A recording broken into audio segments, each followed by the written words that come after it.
a little bit of a rating between the rookie drivers. Now, I appreciate there's a bit of debate as to who is a rookie driver this season. We're going with the six of Colapinto, Lawson, Antonelli, Behrman, Adjar, and Bortoletto. I didn't repeat any of those names, right? You also didn't put a H on Hadjar either. Well, that's correct. Adjar. You're not supposed to. You're not supposed to. That's true. You sound like a cockney geezer, though. We've got a Frenchman. Well, that's true. But those are the six drivers that we're going to be ranking from worst to best. And we'll see if there's going to be agreement across our list or indeed if we have a little bit of disagreement here and there. So, Sam, if you'll kick us off, who is number 6 on your list of rookies? Franco Colapinto. Sorry, South America. Realistically, he hasn't proven himself in the same way that he did when he came into Williams. And I do think that it's only the last few races, maybe 3, where I've actually seen genuine pace start to emerge where he's on the same level as Gasly. And that's still hit and miss. You know, the qualifying has been there, but not there. The record shows that it's starting to draw level, but not to the point that I was expecting with the other rookies. And it is close to me at this back end with a couple of the rookies here, but Colapinto just hasn't, and more maybe through opportunity with Alpine, is unable to really showcase true pace. But right now, I'm not seeing that pure electrifying, he's got it. He's got that special thing that F1 drivers have that we were seeing in the Williams. He was crashing a lot, but he was quick. Whereas in the Alpine, he's still finding that balance. And the fact that we had to take him out of Silverstone due to just risk factor, the fact that he was so regularly right at the back of the race by multiple seconds in comparison to his teammate who was scoring points. Much more experience, of course, but at that time, was he doing more than Doohan, who had been in the car for a couple of races? I don't think so. So Colapinto got a lot of talent, but I don't think he's executing it as well as I expected him to do so. So right now, he is last in my rankings. Should also just state here as well that just because someone is number 6 now, we're not necessarily predicting the future. Like it's not the case that someone who's 6 won't end up being one of the top few in a couple of years. But at least where they're at now, Sam has Colapinto number 6. Harry, who have you got at number 6? I also have Franco Colapinto, and I do feel a little bit harsh about this, but. Being in the Alpine just means he's bottom of the list, basically. It's so hard to tell what he's able to do. But yeah, like as Sam said, it's not been the electrifying debut that we saw from him last year in the Williams. He certainly seemed to have struggled more. But again, I'd like to caveat, I think that's a lot of that's down to the fact that the car's terrible. When Pierre Gasly's struggling as much as he is in that car, I think it's clear to see that Colapinto is he's in good company there. So it's just kind of the fact that he's in that team, in that car, that he's bottom of the list. So I feel harsh, but he's down at number 6 for me. And full agreement on number 6. I have Colapinto as well, but my first 2 words, Harry, were feels harsh in my notes because he hasn't had the chances of the other drivers. He stacked up well against Gasly after what was quite a tough start. He's 4-all in qualifying over the last 8 races. And we saw both COTA and Mexico, the 2 Alpine drivers, despite the fact that they were a long way away from points, they finished next to each other. So Colapinto has improved as the season's gone on. He doesn't lack in self-confidence. He's got a lot of bravado, you could say, on track. And you need a little bit of that in F1. But I couldn't justify putting him ahead of any of the rest of them, though. Gasly still was able to pull out a few results earlier in the season. He's had 4 Q3 appearances versus Colapinto in that same car. And he was able to score good points at both at Silverstone. He was able to get into points at Spa as well. So there is also the factor, too, that Gasly it has been mentioned a couple of times recently that he seems to be experimenting a little bit with setups, just trying to figure out something on this car to give it a little bit more performance for the rest of this year, maybe thinking about next year as well. So Colapinto was number 6 for me, but as I started out by saying, it does feel a bit harsh. Sam, number 5. Liam Lawson sits at number 5 for me. And he has had enough time now to, I think, be fairly compared and fairly analysed. So he is probably the longest serving rookie, as we're all aware. He's been around a while. We're probably being a little bit kind, actually, putting him in this bracket. But why I've got Lawson further down the pile is actually not unlike Colapinto, where we all agree it's probably a little bit difficult to evaluate just how quick he can be due to the car, Lawson is in a car that has regularly appeared in the points, is regularly able to qualify in Q3, and his teammate is more often than not executing that. Whereas Lawson has got off to a very tricky start. You might fairly say, well, he had his confidence got by being dropped after only 2 races in a Red Bull seat. He had to recover to that. Yeah, I could, if that's your argument, I'll happily listen to it. That's fair enough. But in the first 10 races, he scores 1 points finish. I think in a P8 that he picked up in Monaco when they were doing the back and forth swapping that they picked up with the teams. But then in the last 10 races that he's had, I think he's had 4 or 5 points finishes. So it shows that his season is developing, it is oncoming, but it's the racecraft and the consistency for me, which is what Liam Lawson is being let down by. He so all too often finds himself having scrappy, messy battles in 13, 14, 15, that part of the racetrack, where if he plays the game more sensibly, if he evaluates his race further, if he builds into the race, points are probably on the cars, because when he is on it, his race pace is very good and actually very comparable to Isaac Hadjar. But more often than not, that falters, and it's usually caused by himself more than others. So for me, right now, in a very tightly packed rookie rankings, Liam Lawson finds himself down in 5th. It does get very close at this point, and I could, I don't know, I could see someone having a very different ranking to me and still being like, okay, that's fair enough, because all of these rookie drivers have impressed at various points this year. We do have our first difference in the rankings, because at number 5, I have Kimi Antonelli. You could argue he's number 1 on potential. Like, you could very easily make that claim, but right now I don't think he's quite there. If we look at his record against George Russell, it kind of speaks for itself. He's 258 to 97 down on Russell to this point. Mexico was the first attempt this season where Antonelli has beaten Russell. That's 20 races we've had to this point. And he's 18-2 down in qualifying. That's a very comprehensive loss at this point in the season. He started the season okay when Mercedes maybe had the second best or tied for second best car. But as soon as it dropped a bit, Kimi Antonelli started to struggle. He had that really costly error, of course, in Monaco qualifying, if you remember, where Monaco qualifying, that is the one qualifying session of the year you don't want to mess it up, because it is really tricky to recover. He couldn't in the main race. And Austria, we remember that one as well, where he had that incident with Max Verstappen on lap 1. Belgium and the Netherlands, a bit of a struggle too. I know a lot of people have come forward with conspiracy theories of Kimi Antonelli just hates Europe. Like, he could do every race that isn't in Europe. There have been some good results in there, don't get me wrong. Like, more recently, Baku P4, Singapore P5. But I think this was always likely to be the case. There was going to be some risk attached to picking up a driver who only had 3 complete junior Formula seasons before going into F1.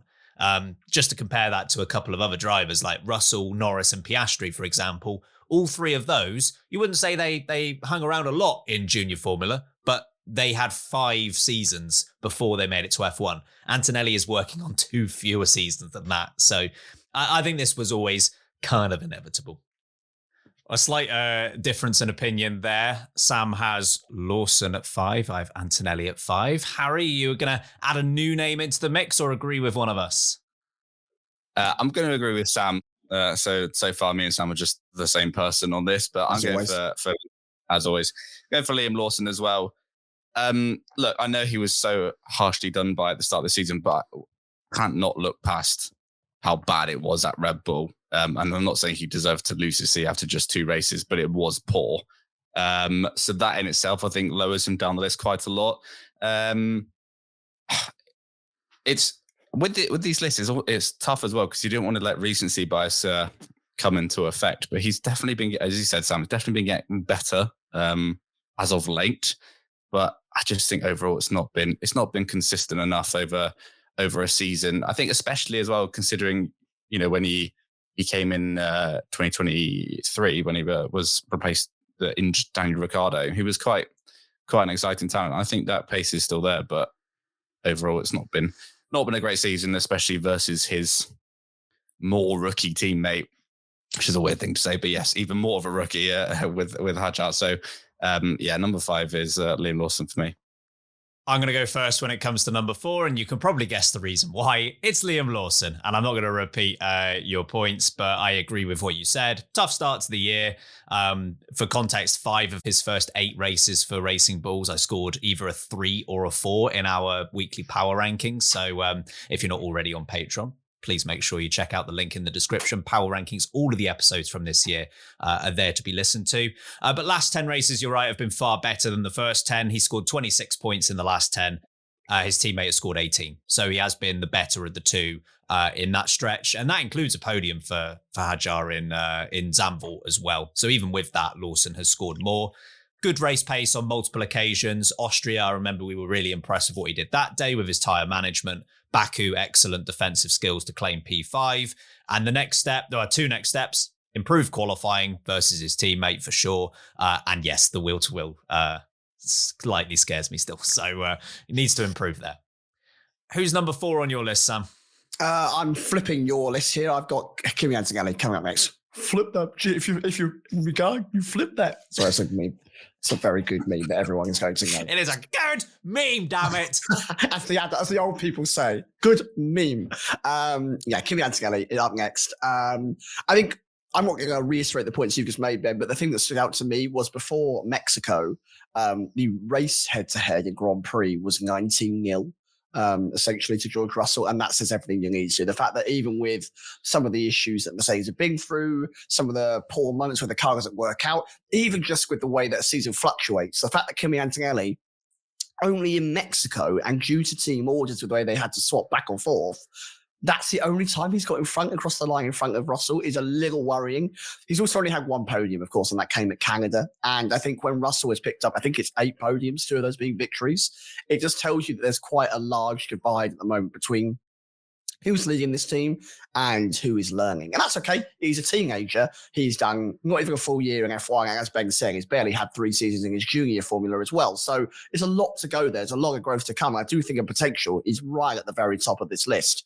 But in terms of this season, I think he's probably slightly under-delivered the expectations that I had. Who's number 4 on your list, Harry? This is a real shame because me and Sam are just agreeing on all on all fronts. I've gone for Antonelli as well. Tough to judge because he is up against a world class driver in George Russell. I think Russell's up in the top 3-4 of drivers in F1 at the moment. That's a tough challenge. Mercedes are a top team, although they sometimes don't act like one.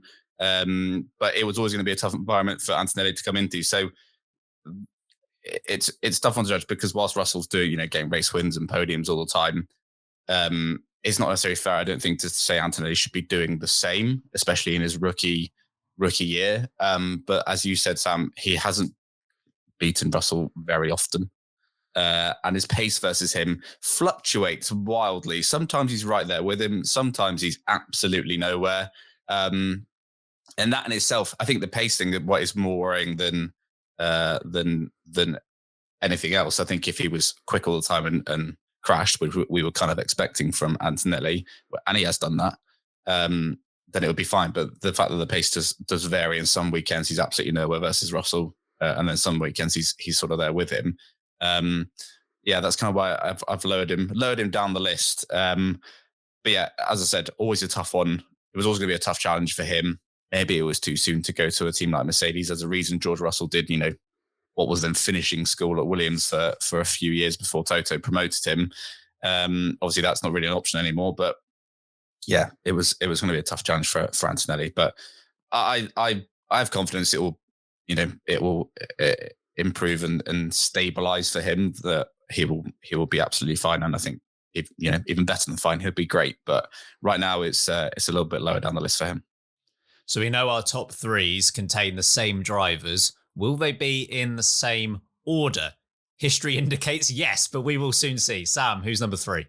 Ollie Behrman. So collective sigh if you've got the same list, please. Behrman is almost like the sleeper agent of the rookies. He's kind of the guy that's completely running under the radar right now. And this is both a good thing and a bad thing. So I think if you go through your rookie year and no one is questioning you, no one is sat there going, do we need to look at this? Has he got enough time? Is he in the right place?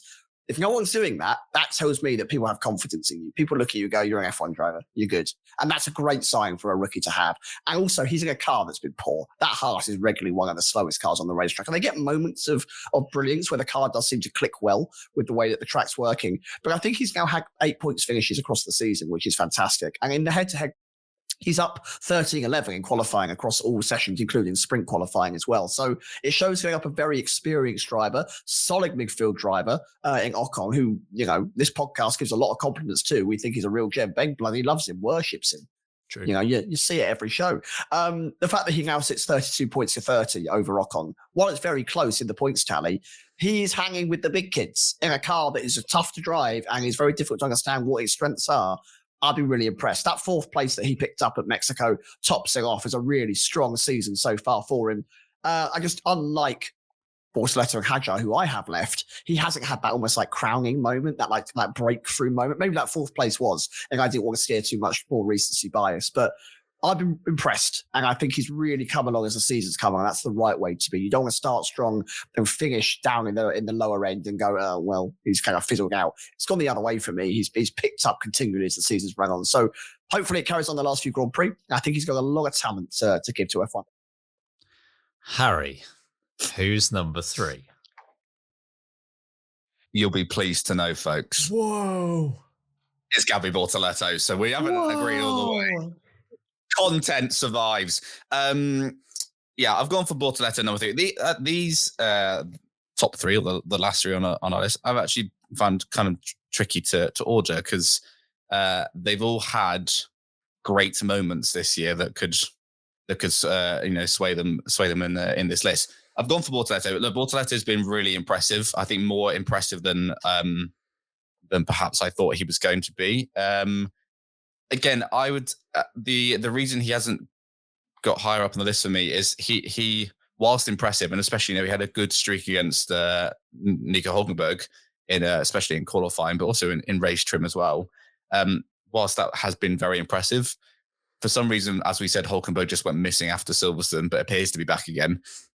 So I don't know how much I think that's impressive by Bortoleto or just not impressive by Hulkenberg. Just a bit tough to tell on that one.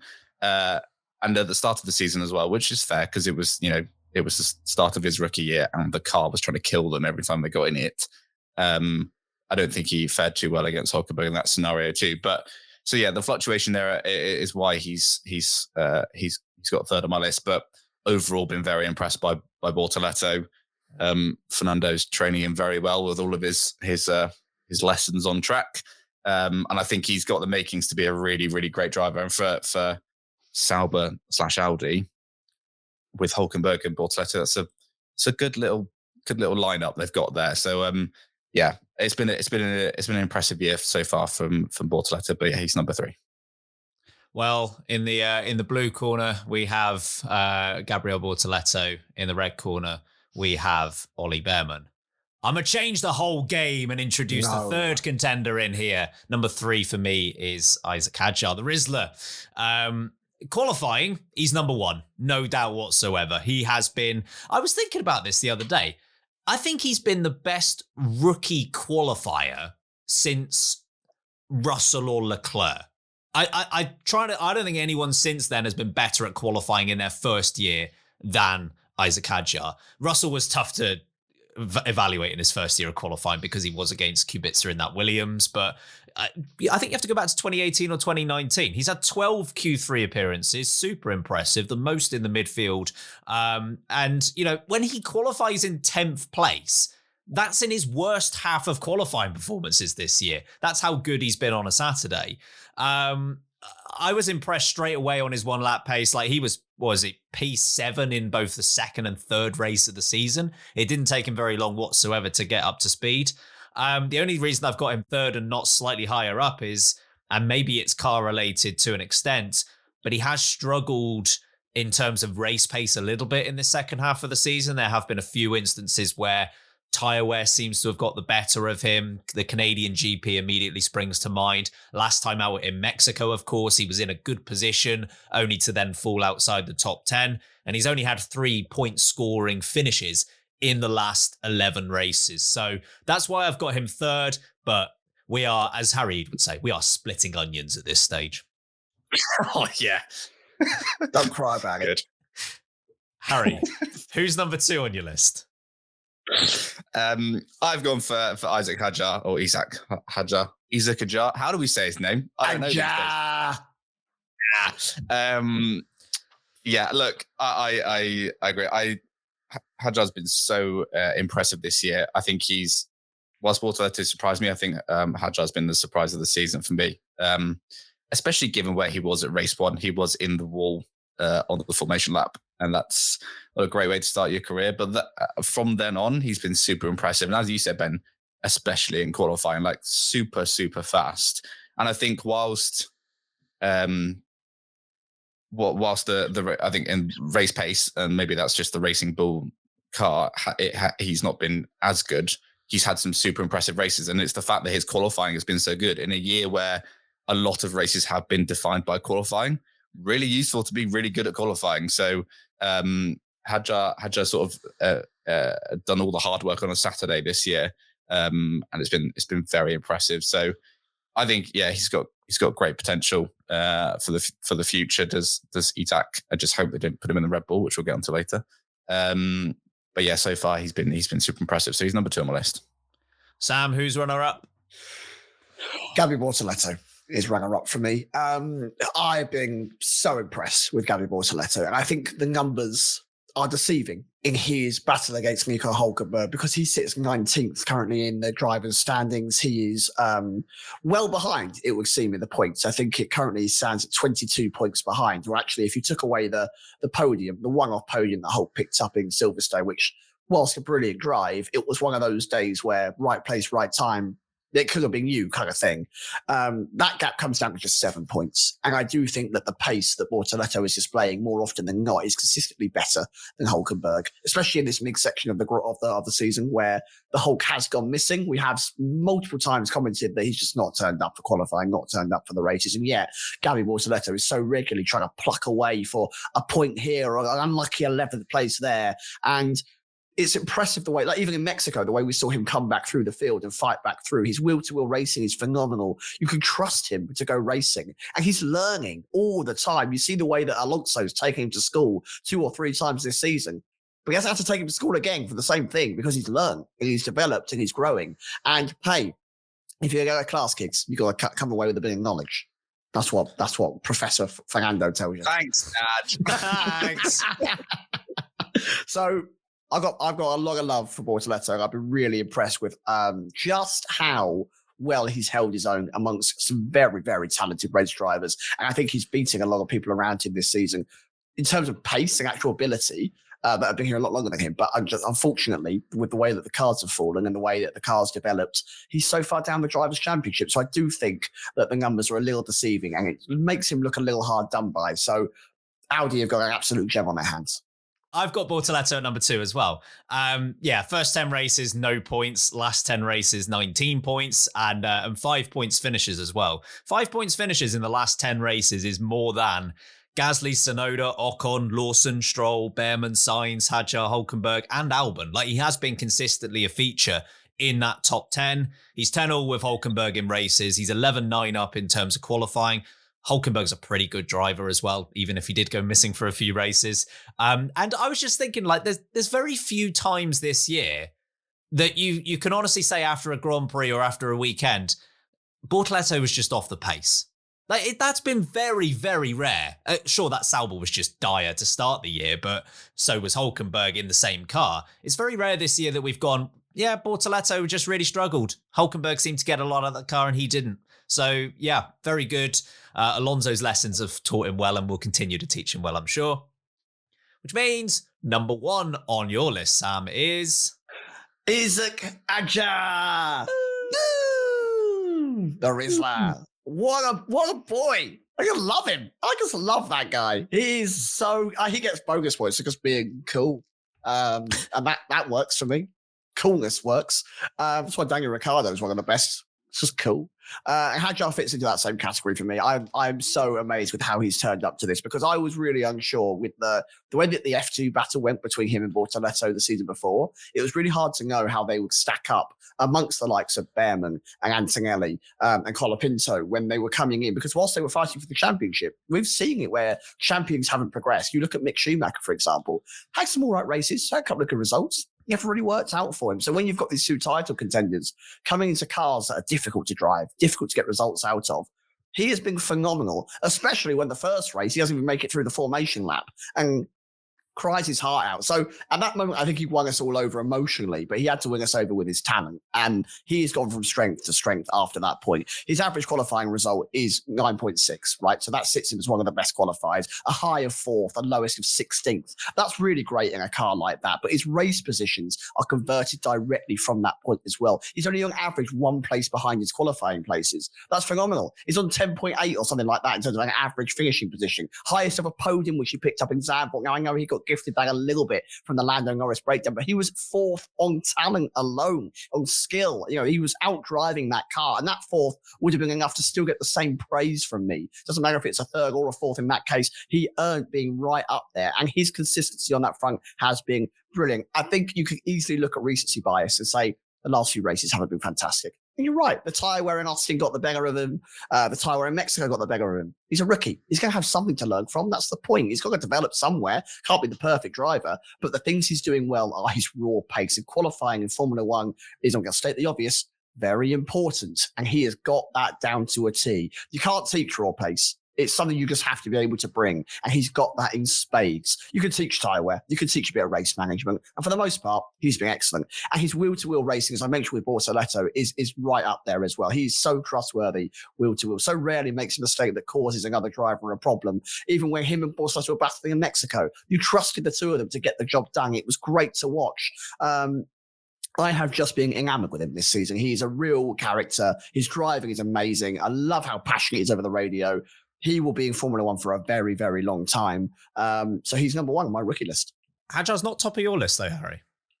Yeah, I've gone for Oliver Behrman. Like I said earlier, I did find this top 3 actually quite difficult to order, and I can hear the screams of British bias, recency bias, hurtling their way towards me as I speak. But Ollie Behrman has had an underrated season, and yes, the fourth place in Mexico is that crowning moment for me. I think, I know obviously that's only just happened. We haven't had the subsequent races, but even before that, he has been superb, I think. And the points don't necessarily show that. I don't think the Haas is, well, at most races, the Haas isn't a very good car.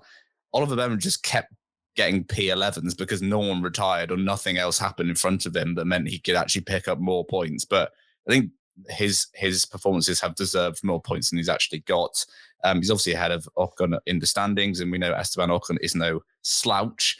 I think he said it's a super impressive year, and it's a, you know, for Ferrari, they've got a potentially tasty little driver to help them out in the either post Leclerc, post Hamilton era, maybe post both of them when they finally crack and both leave.